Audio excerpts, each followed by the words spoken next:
Good morning friends. આજે આપણે chapter 9 વિકલ સમીકરણોમાં વિકલ સમીકરણનો વ્યાપક અને વિશિષ્ટ ઉકેલ કોને કહેવાય એ શીખીશું અને વિકલ સમીકરણની રચના કેવી રીતે થાય એ જોઈશું. ઓકે, હવે આપણો વ્યાપક ઉકેલ છે ને ઇંગ્લિશમાં શું કહેવાશે? General solution. ને વિશિષ્ટ ઉકેલને શું કહેવાશે? Particular solution. ઓકે, ચલો ધારો કે d2y/dx2 + y બરાબર 0. નંબર 1 કેપિટલ રોમન 1 આપ્યો છે. એ વિકલ સમીકરણ છે. ઓકે, હવે y a cos x + b sin x લઉં છું એટલે સાદો 1 આપું છું. ચાલો બંને બાજુ x સાપેક્ષે વિકલન કરશું તો dy/dx a બ્રેકેટમાં -sin x + b cos x. Number 2 આપી દો. ફરી પાછું આ બેનું x સાપેક્ષે વિકલન કરીશું તો d2y/dx2 a sin x નું વિકલન cos x + b cos x નું વિકલન -sin x. બરાબર છે? ઓકે, માટે d2y/dx2 માઈનસ કોમન કરશો તો બ્રેકેટમાં a cos x + b sin x એને 3 કહીશું. ઓકે, હવે તમે અહીંયા અભ્યાસ કરો તો નંબર 1 કોણ છે? y a cos x + b sin x. તો આની વેલ્યુ y લખાઈ જશે. માટે d2y/dx2 માઈનસ અને આ જે બ્રેકેટ છે એની વેલ્યુ y આવી ગઈ કારણ કે 1 પરથી અને આપણે 4 આપીશું. ઓકે, તો અહીંયાથી બે રીત છે. હવે એને તમે સાઈન ચેન્જ કરશો તો શું આવી જશે? d2y/dx2 + y બરાબર 0. બરાબર, તમને જે વિકલ સમીકરણ આપ્યું છે એ આવી જાય છે. અથવા 4 પછી બીજી રીત તો આને કસે સ્ટાર્ટ કરો d2y/dx2 + y. હવે તમે આ 4 પરથી કિંમત મૂકી દો. બરાબર, તો આ 4 પરથી કારણ કે -y + y = 0 RHS. સમજાય છે? ઓકે, તો લખી દો આટલું.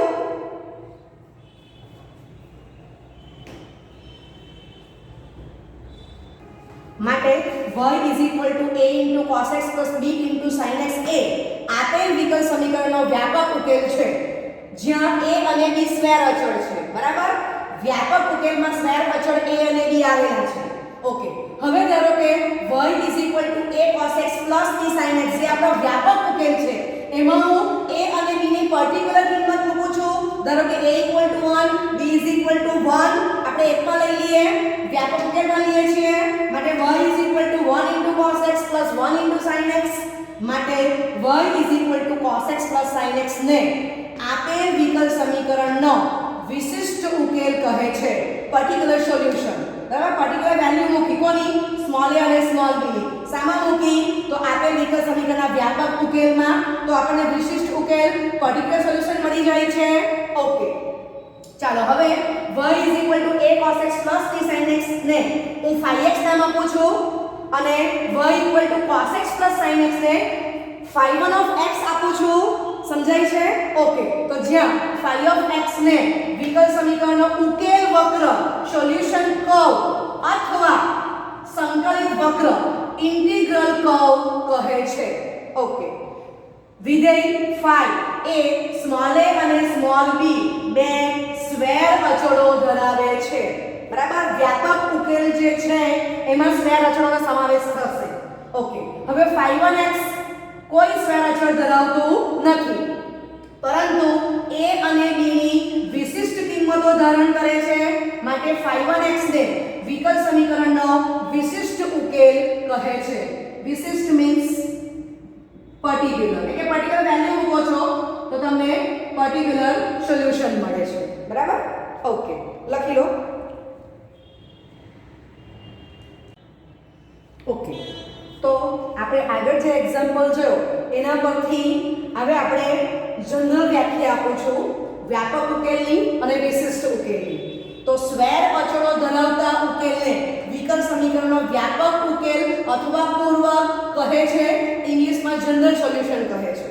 બીજું, સ્વૈર અચળોથી મુક્ત હોય, સ્વૈર અચળોથી મુક્ત હોય એવા ઉકેલને એટલે કે વ્યાપક ઉકેલમાં સ્વૈર અચળોની વિશિષ્ટ, નિશ્ચિત અથવા પર્ટિક્યુલર કિંમત ધરાવતા ઉકેલને વિકલ સમીકરણનો વિશિષ્ટ ઉકેલ કહે છે. ઇંગ્લિશમાં પર્ટિક્યુલર સોલ્યુશન કહે છે. બરાબર છે? ઓકે, હવે આપણે આગળ જે દાખલો જોઈ ગયા છે એ તમને હું 3 રીતે એક ક્વેશ્ચન તૈયાર કરી બતાવું છું અને એના આન્સર કરીશું. તો આમ લખી શકું કે y a cos x b sin x a d2y/dx2 y 0 નો વ્યાપક ઉકેલ છે એમ સાબિત કરો જ્યાં સ્મોલ a અને સ્મોલ b સ્વેર અચળો છે. બરાબર? ઓકે, ચાલો. તો આ ચેપ્ટર 9 ની રીત પ્રમાણે પૂછ્યું છે. હવે તમે વિકલન ચેપ્ટર 5 સાતત્ય અને વિકલન જે ચેપ્ટર છે પાંચમું એમાં તમે શીખી ગયા છો કે y a cos x b sin x માટે d2y/dx2 y 0 સાબિત કરો જ્યાં a અને b સ્વેર અચળ અથવા a અને b શૂન્યેતર અચળ એવું આપ્યું હશે. તો આ દાખલો જે પૂછ્યો છે એ ચેપ્ટર 5 પ્રમાણેનો ક્વેશ્ચન છે. સમજાય છે? ત્યાં આપણે સ્વેરને બદલે શું લખતા હતા? શૂન્યેતર, શૂન્ય સિવાયનો કોઈ પણ અચળ. સમજાય છે?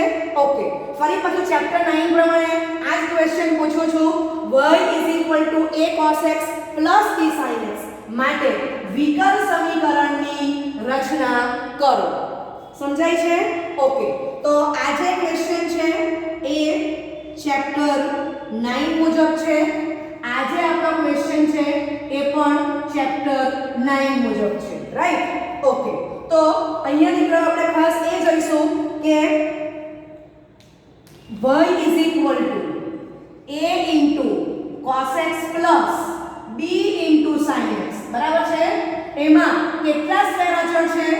તો તમને આપ્યું છે જ્યાં a અને b એમ બે સ્વેર અચળો છે. સમજાય છે? ઓકે, હવે આ ત્રણમાંથી કોઈ પણ એક સ્વરૂપે પૂછ્યું હોય તો દાખલો કઈ રીતના ગણીશ? શું માઇન્ડમાં રાખીશ? તો તમને y જે તમને એનો ટર્મ્સ આપી છે બરાબર, તો એમાં જોવાનું છે કે સ્વેર અચળ કેટલા છે. જેટલા સ્વેર અચળ હોય એટલી વાર આપણે વિકલન કરવાનું છે. વક્ર y f of x નો અભ્યાસ કરીએ છીએ. બરાબર છે? ઓકે, એટલે y નું આપણે x સાપેક્ષે વિકલન કરશું તો જેટલા સ્વેર અચળ છે તેટલી વાર આપેલ વક્રનું આપણે તેટલી વખત વિકલન કરીશું. સમજાય છે? ઓકે, તો 3 in 1 કામ કરીએ છીએ હવે આપણે. ઓકે, ચાલો તો હવે એકની બંને બાજુ x સાપેક્ષે વિકલન કરતા dy/dx a બ્રેકેટમાં -sin x b બ્રેકેટમાં cos x. બરાબર છે? ઓકે, તો આને આપણે નંબર 2 કહીશું. ઓકે, લખી લો આટલું.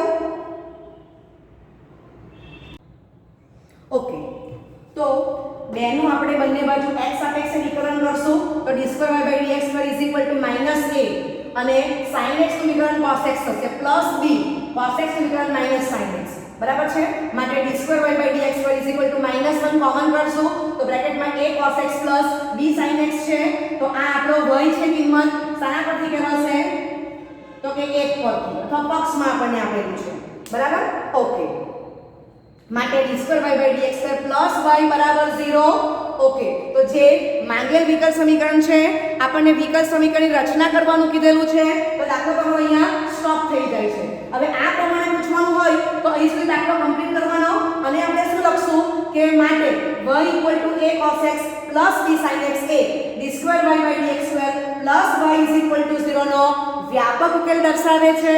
સમજાય છે?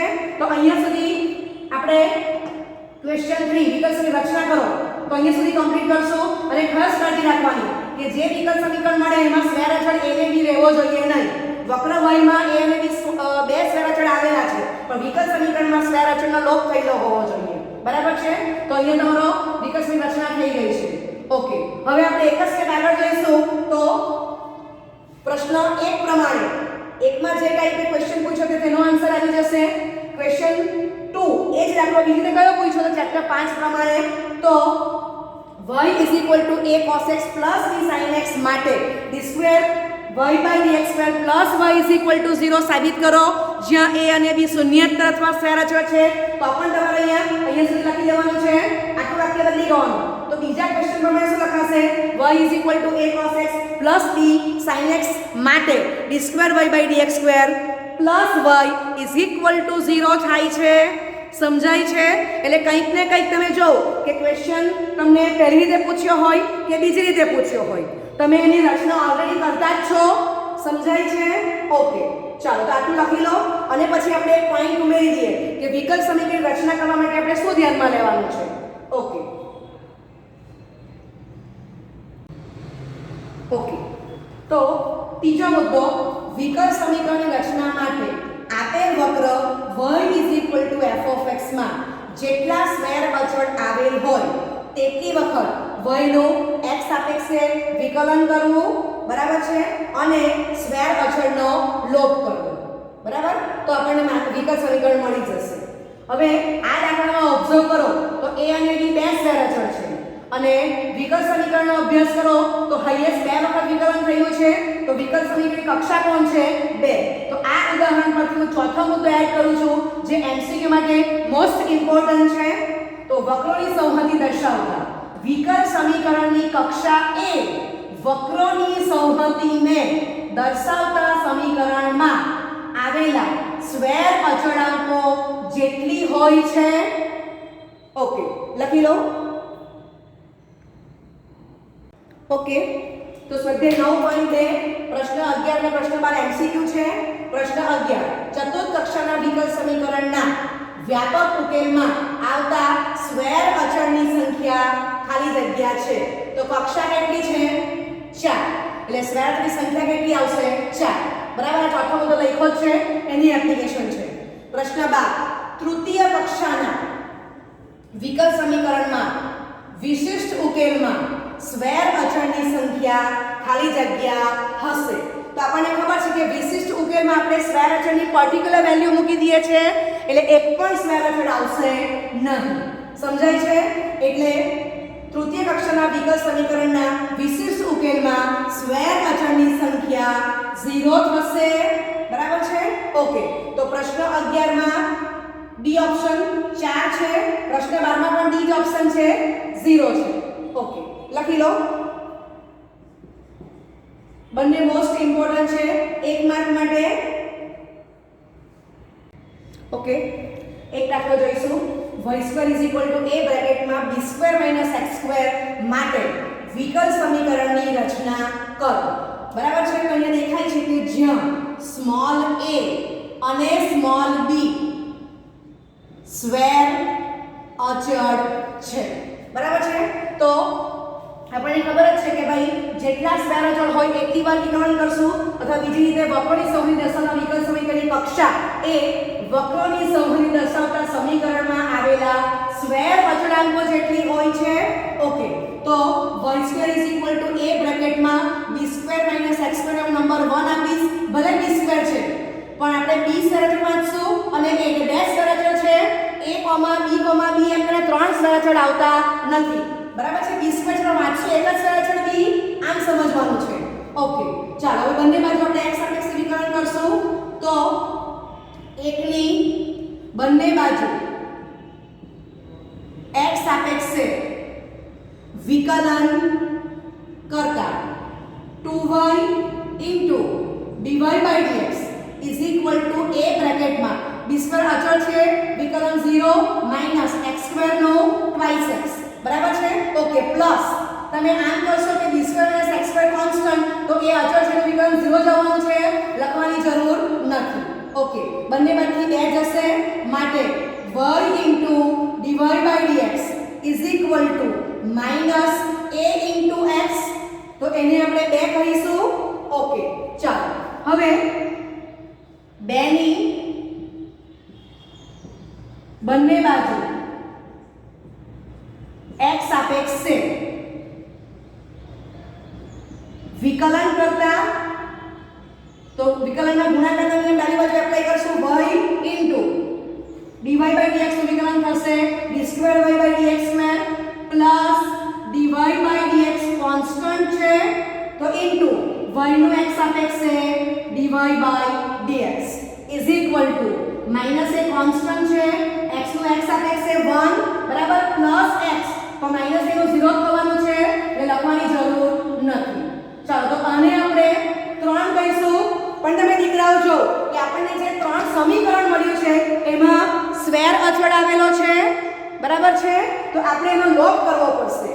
તો નંબર 2 માં તમે જોઈ શકો છો તો નંબર 2 પરથી લખી શકું કે 2 પરથી minus a is equal to y into dy by dx upon x, that is y by x into dy by dx. બરાબર તો 3 માં લેતા y into d square y by dx square plus dy by dx whole square is equal to y by x into dy by dx.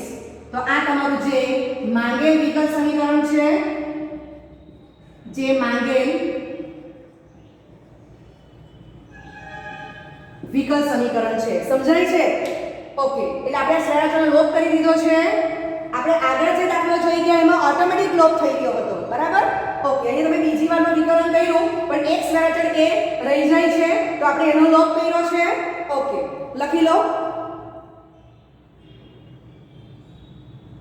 Okay હવે આ જ દાખલો તમને બીજી રીતથી પૂછેલો હોય કે y² = a બ્રેકેટમાં b² - x² એ વિકલ સમીકરણ y * d² y by dx² plus dy by dx whole square is equal to y by x into dy by dx નો ઉકેલ છે એમ સાબિત કરો જ્યાં a અને b સ્ક્વેર અચળ. તો પણ દીકરા આખો દાખલો આપણે આ જ કરીશું. સમજાય છે? આટલું કમ્પ્લીટ થઈ ગયા પછી લખી દેવાનું છે કે માટે y² is equal to a બ્રેકેટમાં b² - x² a આપેલ વિકલ સમીકરણનો ઉકેલ થાય છે. સમજાય છે? ઓકે ઓકે હવે બીજો એક દાખલો. ઉગમ બિંદુમાંથી પસાર થતી રેખા સંહતિ માટે વિકલ સમીકરણની રચના કરો. તો અહીંયા દીકરા આપણે y પોતે શું આવે છે સમજવું પડશે. તો રેખા ઉગમ બિંદુમાંથી પસાર થાય છે એટલે અચળ પદ 0 આવશે. બીજો દાખલો છે ઉગમ બિંદુમાંથી પસાર ન થતી હોય એવી રેખા સંહતિ માટે વિકલ સમીકરણની રચના કરો. તો અહીંયા શું આવશે y = mx + c જ્યાં c is not equal to 0 belongs to capital R. m અને e c m અને c સ્ક્વેર અચળો છે. સમજાય છે? ઓકે અને તમને ખબર જ છે કે સ્મોલ m પણ not equal to 0 જ આવવાનો છે. ઓકે ચલો અહીંયા m is not equal to 0 belongs to capital R. Square અચળ છે. ચાલો તો કેટલા સ્ક્વેર અચળ છે?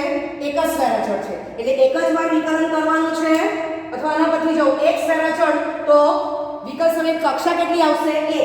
એના પરથી પણ સમજ પડે. ઓકે ચાલો તો આ જે છે એને આપણે નંબર 1 આપી દઈશું.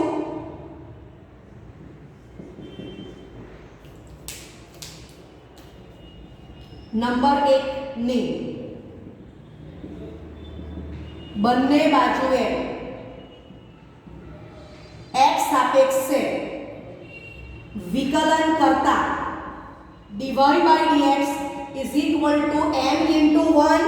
પણ આપણને ખબર છે કે વિકલ સમીકરણ શોધવું હોય તો એમાં સ્ક્વેર અચળનો લોપ કરવાનો છે. તો આપણી પાસે નંબર 1 આપેલો છે તો આમ લખી શકું કે 1 પરથી small m is equal to y ભાગ્યા x માટે dy by dx is equal to y ભાગ્યા x જે માંગેલ વિકલ સમીકરણ છે. સમજાય છે? ઓકે લખી લો.